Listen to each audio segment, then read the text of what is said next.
Alright, thanks for checking out our channel here. This is going to be maybe a repair video on this particular unit. We'll see what happens. It's definitely going to be a how to test video. This is a Zareba 3-mile fence charger. It's pretty small unit. I mean, it's like a 0.1 joule on a 0.05. I mean, it's not a very stout unit. You know, but what it's designed, but for what it's designed to do, it can do what it's designed to do. Just don't expect it to knock you on your butt and give you convulsions in your arm when you get shocked by something. Now this thing does say 3 miles of fence. I don't know if I trust it to go 3 miles of fence, but maybe, you know, best case scenario it might. Now that mileage rating crap that a lot of brands stick on their units, that gets people in trouble sometimes. Because when they talk about 3 miles or 10 miles or 30 or 100 miles, whatever, that is based on a single strand of high tensile, 12.5 gauge high tensile fence wire that's clean and a perfect ground system. That's like pie in the sky, best case scenario. So if you start using multi-strand fence or the braided wire stuff, you know, rope type stuff, the electric tape stuff, or that netting stuff, all that stuff has a lot more resistance in it, and that mileage rating just goes right out the window. So be a little careful on when you go to choose what charger you want to use.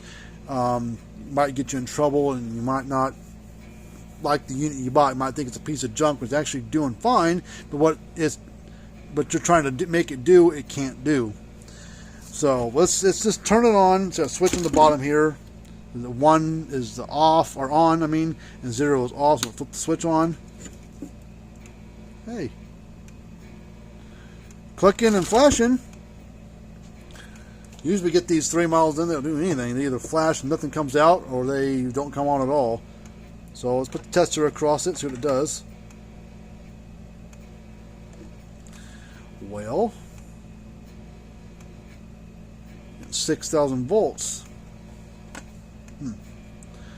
Seems pretty good for this size unit. Let's put a screwdriver, make a little spark gap here between fence and ground. See what kind of spark it jumps.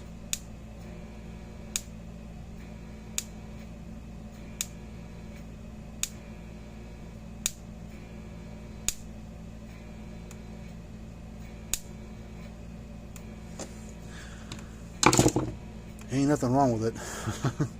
All right, well, let's God dang, let's put a load on it. We'll make it stretch across there. Yep. All right, there's no wing nuts on this. I gotta find some that'll fit.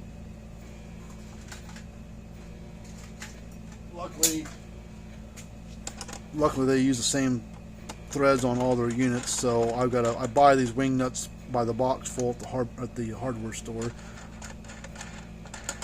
So we're going to put a load across it. This is a 400 ohm load, 400 ohm resistor, and hopefully make the thing stay in place. Now 0 ohms is a dead short, and 500 ohms is standard load that most brands go off of. I don't have a 500 ohm near me, so 400 is going to have to work. Now this is going to load the unit down, and I don't know, it's probably going to be like 2,000 volts, give or take. You know, so I don't know what's supposed to read with this size load on there, but let's just see what it does. Now it's quieter.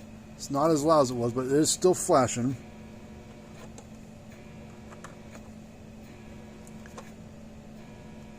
Yep. 2,000 volts.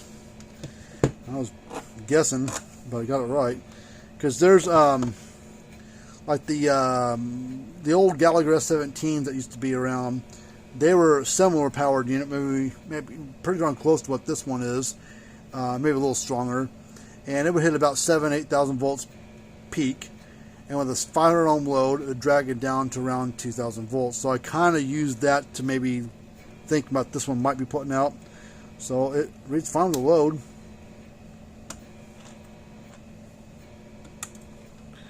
we'll keep the, we'll just, I'll take these off. I don't have a whole lot of these left. She might have some. Just who these belong to, she might still have some.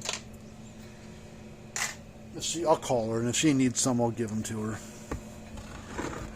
Alright, well, the battery's not the issue because it comes on, and if it didn't come on at all, the first thing I would do is, before you start and just go and buy a battery, just to put one in there, check it. Make sure it's actually bad. Don't just go spend $20 on a battery and put it in there, does the same thing. You might be wasting your money when the battery's actually good.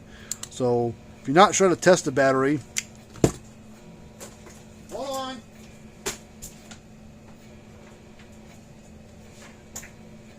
If you want to, you don't have to buy a big fancy meter like this. Is a Fluke 115, about $250 for that tester. I love it. It's probably one of the best basic multimeters built out there. Is this brand in general, but this model is what I like. It does everything I need to do, and then some. But I bought this little tester here. They make a colored version. It has like actual colors to the screen, and they make a black and white version. And the black and white one's the one I bought. You press and hold the button. It's kind of a smart function, so it automatically detects between these three symbols. It kind of cycles between the three.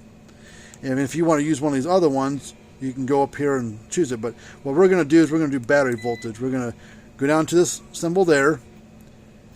That squiggly line is AC. The solid line is DC.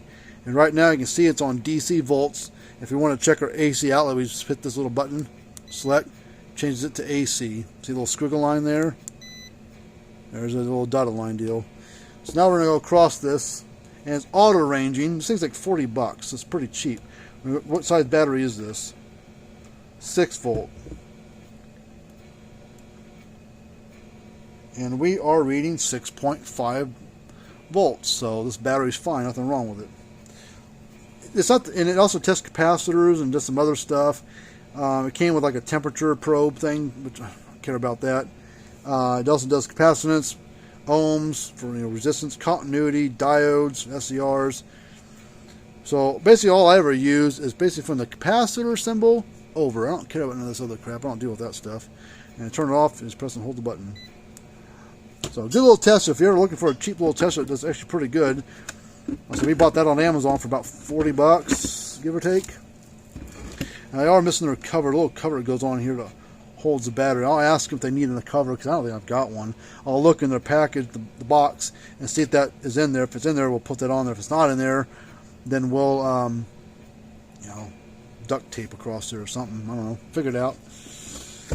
Alright, well that's it. And if you ever need to get inside of it, take these 4 screws loose. I don't know what the hell they are. They're either a Torx, security Torx, or security like Allen head, which is stupidest one I know of. And I've got the tool here somewhere, but I'm not seeing it. I don't know where it's at. This one.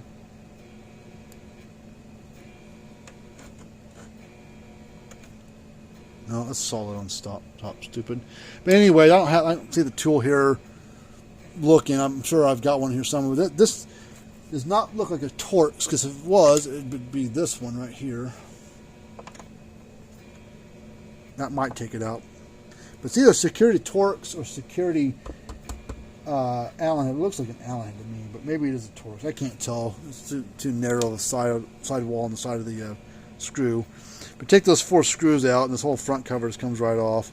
Solar panels don't go bad that often. Batteries you got to change every once in a while. Boards go bad, and transformers can go bad too. But this one seems to be working fine. So, well, that's it for this one. Move on to the next one. There's any information like to send us something like this to be looked at. Be happy to try to help you out. Till next time, see you later.